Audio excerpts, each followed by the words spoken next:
Greetings. So we're heading into a bank holiday weekend, but it all feels a bit strange, doesn't it, at the moment? You know, what day is it? What year is it? The last couple of months have been really odd in terms of how time has happened, how all the usual patterns and routines and rhythms of the year and the week have just gone to pot, really, in lots of ways. And so it can feel a bit strange, especially going into a bank holiday weekend. It's not the usual feel, because for lots of us, one day feels much like every other day. But really, I just want to use this time to give us something to mull over and reflect on for the weekend. And I'm actually going to use a passage that we've used before, because as I was reflecting on what to share and what to work with tonight as I'm filming it, this passage just really came through very clearly again for me, and I think it's really important because actually it speaks of how our faith lifts us out of our current situation, how our faith brings us upwards into a relationship with Jesus that surpasses everything else and goes beyond the troubles that we might be going through, or the difficulties we might be having in terms of the routine and the rhythm of life and all those things that are going on. Jesus lifts us out of that, and we need to get real with the truth of that, actually. This is actually a great time to really test our faith and improve our faith. So let's do that. So right now, wherever you are, whatever you're doing, let's take some time to still ourselves before God. We talked about that visualization of laying down our burdens and sending them off downstream to. We'll come back to those, our worries and our concerns and our distractions. There's time for those, but this is not that time. This is a time to be still with God and to enter more into the truth of His word and His reality. So let's start with stillness.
These are familiar words in Matthew chapter 11.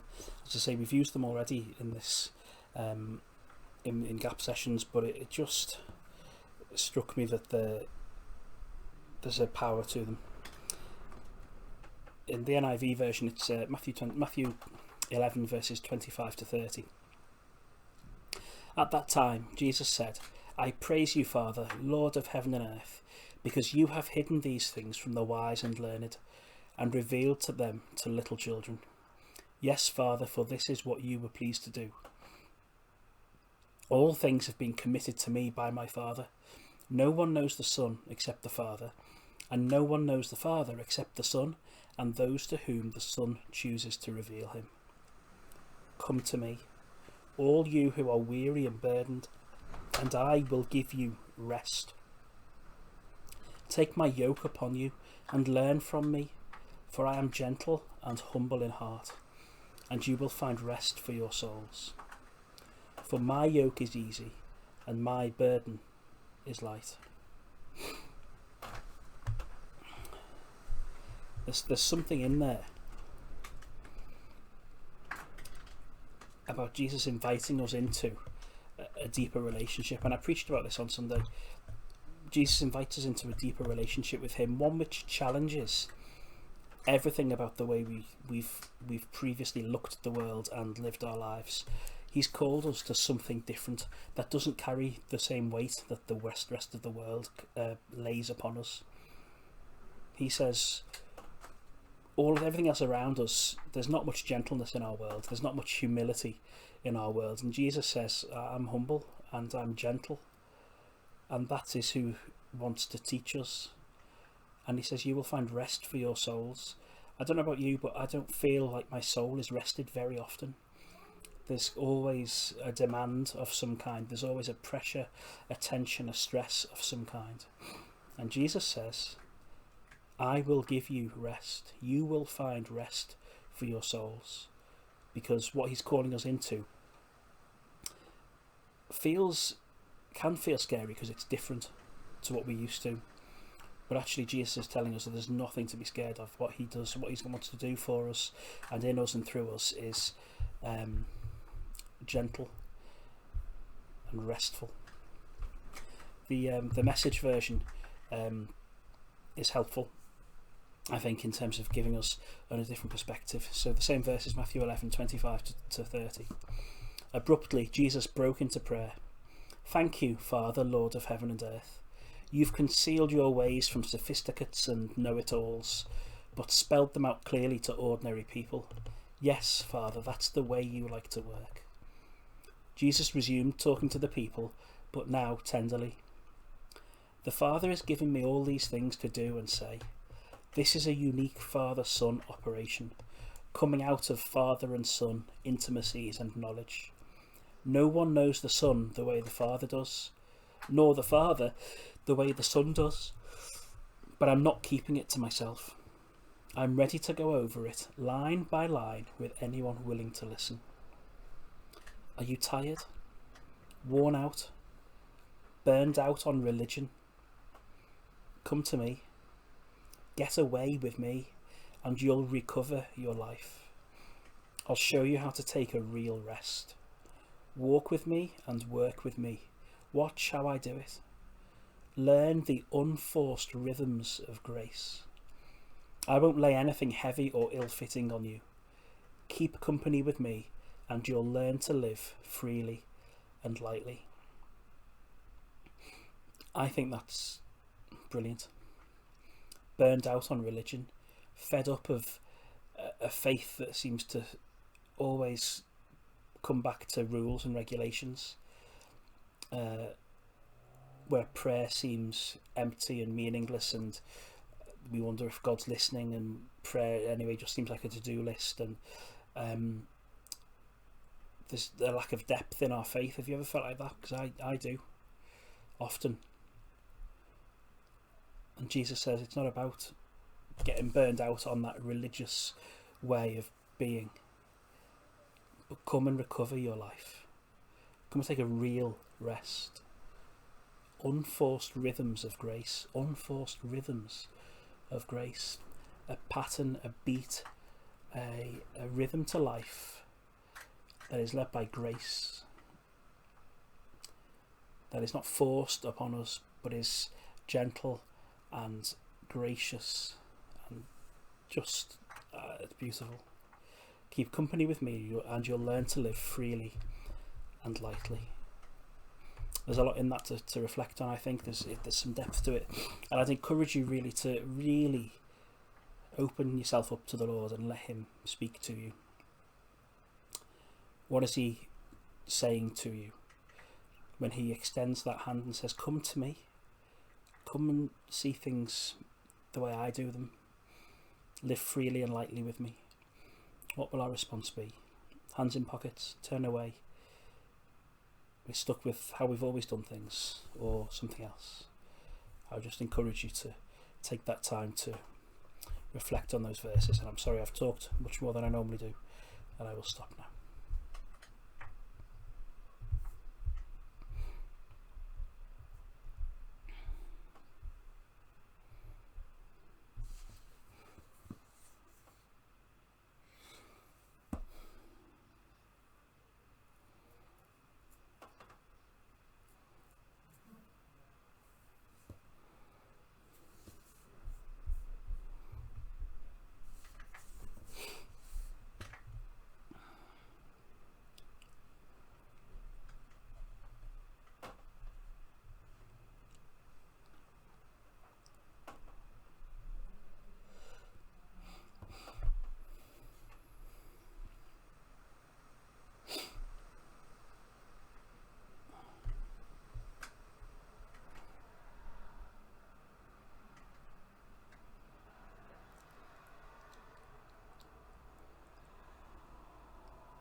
I wonder if we could step into that moment when Jesus is teaching those words.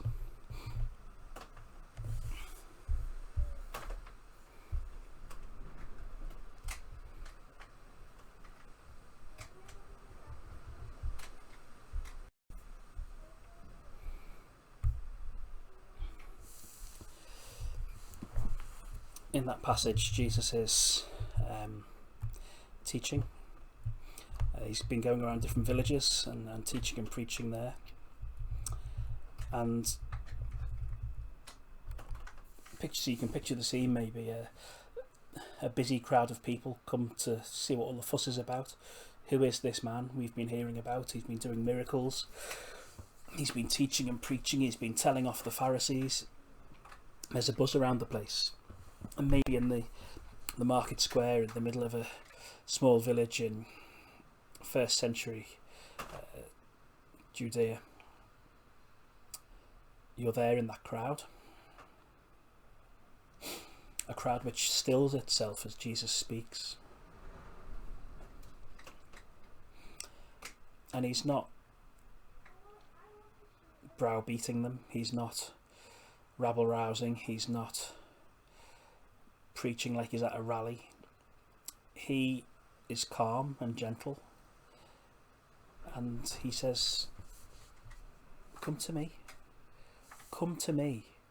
if you're tired and worn out and burned out on religion. Come to me, get away with me, and you'll recover your life. I'll show you how to take a real rest. Walk with me and work with me and watch how I do it. Learn the unforced rhythms of grace, and something in you as you're listening to those words just is captivated and intrigued as to what this different life could be like. And Jesus says, I won't lay anything heavy or ill-fitting on you. Keep company with me and you'll learn to live freely and lightly. And you're not quite sure what that means, but it seems to be a literal request to come to Jesus and stick with him. And you know there are people who have been doing that and following him, and something in you says, I need to do the same. Something in you says, I'm desperate to get away from my everyday life and all its cares, all its challenges and its demands. It's joyless, it's frustrating. And so you decide to go with Jesus as he moves on to the next place. You leave behind the rubbish that has just been causing you to be downtrodden by life, and you focus on him and you walk with him.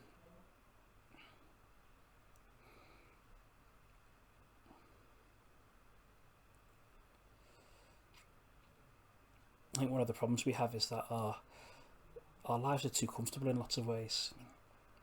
For all that we have things we can and will and do complain about, because life's not perfect, but it's too comfortable in lots of ways. We don't like to be out of our comfort zones. We set those quite tightly. We know what we like, we know how we like things, and anything outside of that makes us feel very awkward and uncomfortable. And when Jesus seems to say that the very lives we're living in their excess of comfort are perhaps the things that are stopping us from finding real rest, that's hard to take and understand, isn't it? And yet there's a sense of that's precisely what we need to do. We recognise we don't find that fulfilment and satisfaction in the lives that we have, and so we choose. As the song goes, I choose to leave it all behind.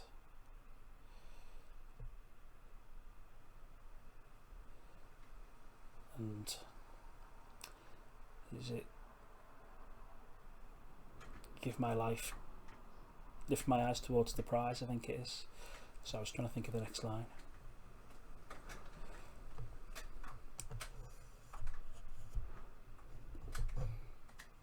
keep reflecting on that. Take some more time to be still.